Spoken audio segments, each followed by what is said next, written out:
రూపాయలు ప్రతి సంవత్సరం అంటే ముగ్గురు చదువుకుంటే 45,000 రూపాయలు పడుతుంది ఆ కుటుంబం అకౌంట్ కి.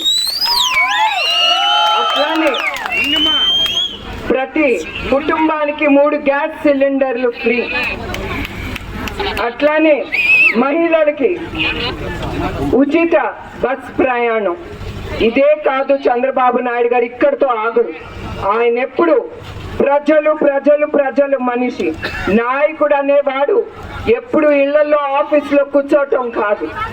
నాయకుడు అనేవాడు ఎప్పుడు ప్రజల్లో కలిసి మెలిసి వాళ్ళు సంతోషం కోసం పని చేస్తాడు. ఆయన చివరి వరకు చంద్రబాబు నాయుడు గారు మీకోసమే పని చేసేది. ఇప్పుడు 75 ఏళ్ళైనా రాత్రింబగలు ఆంధ్ర రాష్ట్రాన్ని ఆయన పైకి లాగాలని చాలా కష్టపడుతున్నారు. ఆయనకు అవసరం లేదు, కానీ ఆయన ఎప్పుడు మర్చిపోరు తెలుగుదేశం కార్యకర్తల్ని, మన ఆంధ్రప్రదేశ్ ప్రజలు. అది మీరు గుర్తుంచుకోవాలి. ఇప్పుడు మనం ఇంకా 6 రోజులే ఉంది, ఈ రోజుతో కలిపి. దేనికి? మన యుద్ధానికి మనం రెడీగా ఉండాలి. ఆ యుద్ధానికి ఆయుధం ఏం చెప్పండి? ఓటు. ఆ ఓటుతో ఈ వైసీపీ ప్రభుత్వం తీసి ఎత్తి అవతల పడేసి మన ప్రజల ప్రభుత్వం తీసుకురావాలి. పునాదులతో పాటు ఎత్తి తీసేయాలి.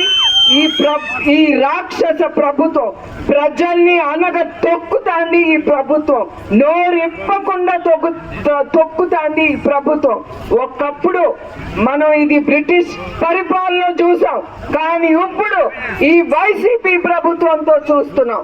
అందుకే మీ ఓటుతో మనం అందరం చెయ్యి కలిపి ముందుకెళ్దాం. ఎవ్వరికి మనం భయపడలేదు.